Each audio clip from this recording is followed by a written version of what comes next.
Your Azure bill just shot up 300% and your finance team wants answers. Before you blame your engineers, you need to know this. The real problem isn't technical, it's strategic. The costly mistake was made months ago. If that scenario sounds familiar, you're not alone. Turns out most organizations waste a significant portion of their cloud spend, with estimates often ranging from 20% to over 30% on a huge chunk of that is right there in Azure. The decisions that lead to massive overspending happen long before a single resource even gets deployed. They happen when you're choosing your workloads. The move to Azure promises speed, scale, and innovation, and it absolutely delivers on that promise. But that power, without the right strategy, can create absolute financial chaos. In this video, I'm going to talk about small ball sort of cost cutting, right? I'm going to expose the 5 critical business level mistakes that companies make when choosing their Azure workloads. These are the strategic blunders that can turn your cloud ambitions into a financial nightmare. And more importantly, I'm going to show you exactly how to avoid them. You'll learn how to align your cloud spend with real business value and finally take back control of your budget. First up is the most foundational mistake of all, picking the wrong service model for your workload. This usually happens when teams just default to what they know, right? Which is often infrastructure as service or IaaS. They'll lift and shift their on-premises virtual machines straight into Azure, basically recreating their old data center in the cloud. It feels safe, feels familiar, and in many cases, it's a multi-year cost trap. The issue is that with infrastructure as code or IaaS, you're still responsible for almost everything: the operating system, the patching, the security, and the scaling. You've outsourced the hardware, right? But you've kept all the operational headaches. And that isn't just a technical problem either, it's a business problem.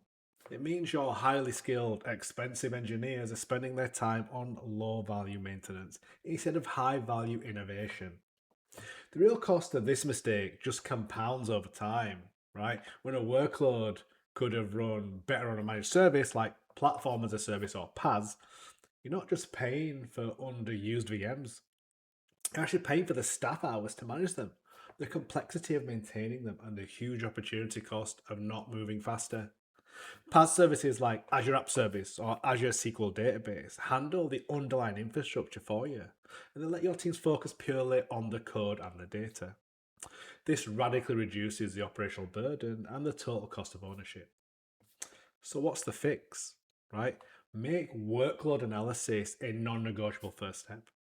Before you migrate anything, you have to ask, what does this application really need? Does it have to have specific OS level access? Or does it just need a place to run code and store data? Could this be refactored to run on a serverless platform like Azure Functions, where you pay only the exact compute time you use? Choosing the right service model is about way more than just infrastructure. Okay, it's about matching your technical design to your business goals. It impacts your staffing, your security, your resilience, and your speed to market.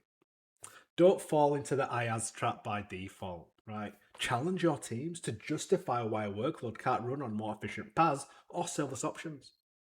That single shift in mindset is the first giant step towards a cost effective and truly cloud native environment.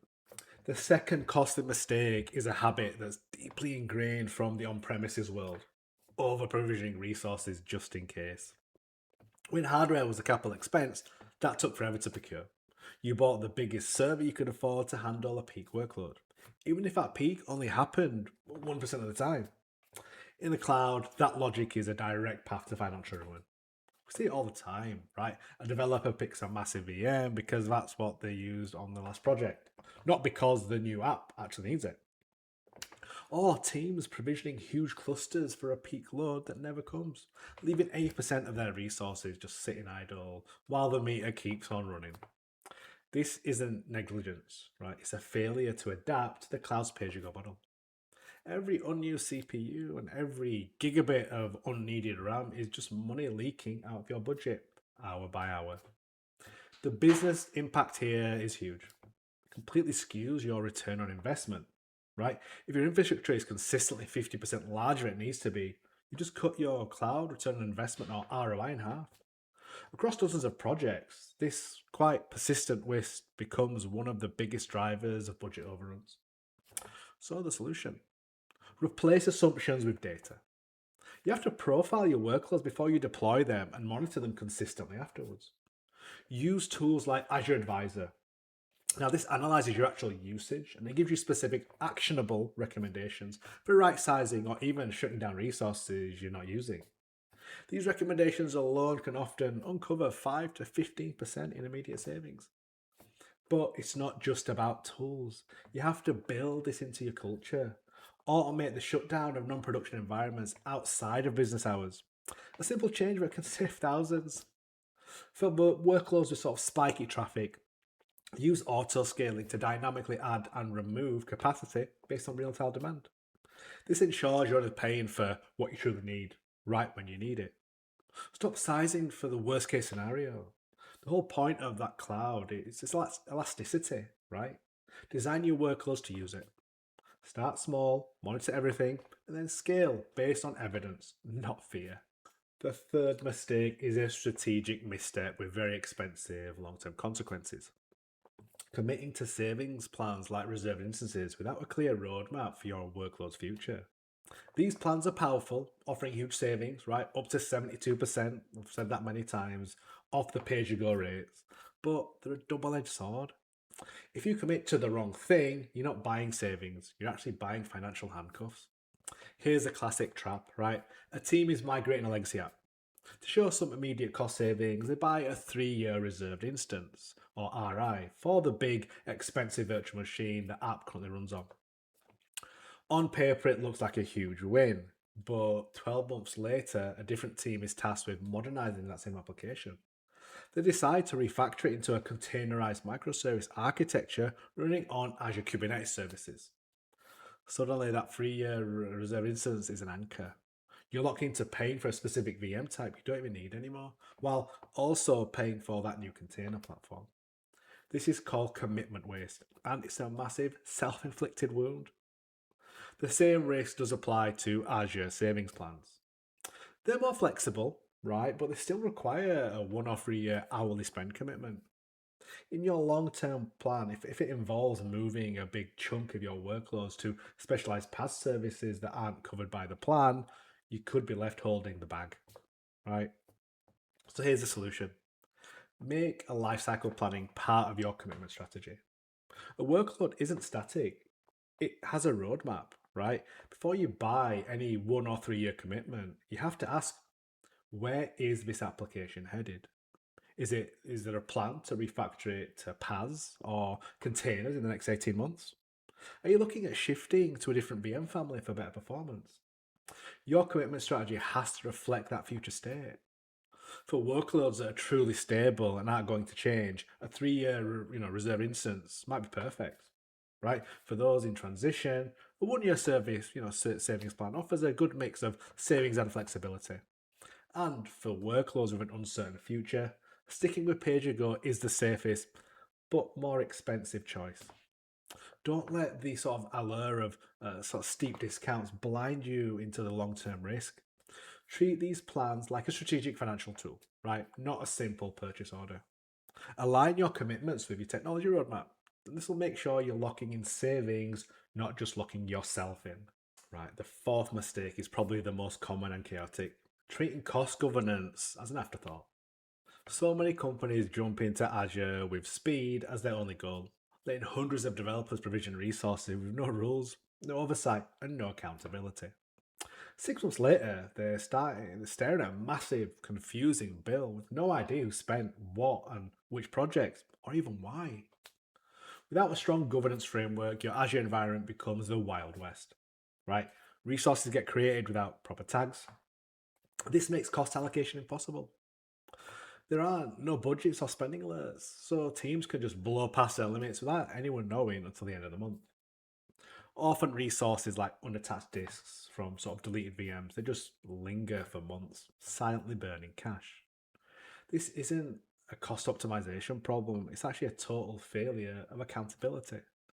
The business impact, absolutely devastating, right? Finance, they can't do accurate chargebacks to business units. Engineering leaders have no idea which teams are efficient and which are wasteful. And when the order to cut costs finally comes down, nobody knows where to even start because the data is a complete mess. Can't control what you can't see. I've said that in many videos. The solution: build governance into the very foundation of your Azure adoption, starting on day one. Listen, this isn't about restricting developers. It's about creating a framework for responsible innovation. It starts with a mandatory tagging strategy. Right? Define a small, non-negotiable set of tags every single resource must have. We're talking about cost center, owner, project, and environment. Then enforce it with Azure policy, which can automatically add tags or even block resources that are not compliant. Once you have consistent tagging, you finally get true cost visibility. This is where you can use Azure Cost Management to build dashboards that slice and dice your spending by the tags you've actually defined. Give every team lead a view of their team-specific consumption. This transparency alone changes behavior. When people see their name next to a cost, they start to care about it. Finally, set up budgets with automated alerts. Define spending thresholds for subscriptions or resource groups, and get notified when usage hits 80% or 90% of the budget. This turns cost management from a reactive end-of-month fire drill into a proactive, ongoing process. Sustainable savings don't come from one-time cleanup projects, right? They come from policy, visibility, and accountability. Governance is the sort of boring but essential discipline that makes all other cost optimization possible. Okay, the final mistake is focusing only on the sticker price of a service, like the per hour cost of a VM, while completely ignoring the ecosystem of hidden costs that surround it. These are the charges that rarely show up in the initial estimate but can make your bill explode. The most notorious of these: data egress.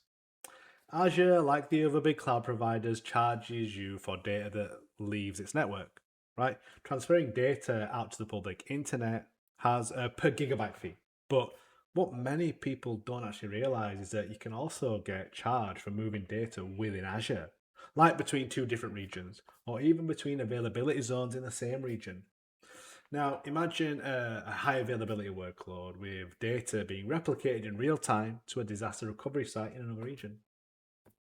Every single byte written in the primary region gets written again in the DR region, racking up cross-region data transfer fees. For an app with a lot of data, these charges can become one of the biggest line items on your bill, sometimes costing even more than the actual compute itself. And egress is just the beginning, right? There's other hidden costs as well. These include things like storage transactions. Okay, you don't just pay for the storing that data; you pay for accessing it as well. High transaction rates on a storage account can lead to a surprisingly high bill, right? It does surprise even me. I've seen so many high bills because of that before. Premium disks is another one, right? High performance SSDs are great, but they carry a significant cost, especially when they're oversized or left attached to VMs that are turned off. Monitoring and logging as well, right? Services like Azure Monitor and Log Analytics, these are essential, but they charge based on the volume of data you ingest. Verbose logging across hundreds of services can quickly become a major expense. And then there's networking components, right? Things like load balancers, network gateways, and even public IP addresses all have their own costs that can really add up. So the solution, right? Model the entire operational pattern of your workload, not just the compute part. Use the Azure pricing calculator, right? But don't just plug in a VM size. Take the time to estimate data movement, right? How much data will flow between your application tiers? How much will go out to users? And how much is needed for backups and disaster recovery, DR? For storage, match the data to the right tier. Not everything needs to be the high cost and performance of a hot tier. Use lifecycle policies to automatically move data that you don't access often to cheaper, cool, or even archive tiers. Right, you have to look beyond that sticker price. Right, a workload that seems cheap at first can become incredibly expensive once data starts moving. Right, by modeling these hidden costs up front, you can design for cost efficiency from the start and avoid the shock of that end of month bill. And it's normally 3 times higher than what you expected. Avoiding these 5 mistakes will put your whole infrastructure light years ahead of most organizations in their cloud journey. But the key to sustainable cost management is making it ongoing practice, not a one-time project. It's about building a culture of financial accountability within your technical teams, a practice that's often called FinOps. Look, if you found this breakdown valuable, I want to go deeper into sort of building a cost conscious cloud culture. Make sure you hit that subscribe button and also the notification bell. I'm always releasing new content, 3 times a week for long term, like so long form and short form daily. Right. And this is all to help people master the business of cloud. And in the comments below, let me know which of these mistakes have you actually seen cause the most damage in your organization. So let's recap the 5 strategic errors that are quietly draining your Azure budget. First, defaulting to IaaS instead of choosing the right service model for the job. Second, over provisioning based on fear instead of actual data. Third, locking into a long term commitment without a plan for your workload's future. Fourth, ignoring governance and accountability until it's too late. And fifth, failing to account for the hidden costs of data transfer, storage, and networking. The common thread through all of these is a lack of strategy, right? Cloud waste isn't usually the result of one bad technical choice. It's the result of disconnect between your business goals, your tech roadmap, and your financial governance. Mastering your Azure spend isn't about cutting your budget. It's about maximizing the value you get from every single dollar you invest. It's about shifting the conversation from how do we lower the bill to are we actually spending our money on the right things? By optimizing your architecture and building strong governance first, you can turn your cloud platform from a source of financial anxiety into a powerful, efficient engine for growth. Thanks for watching, and I'll see you on the next one.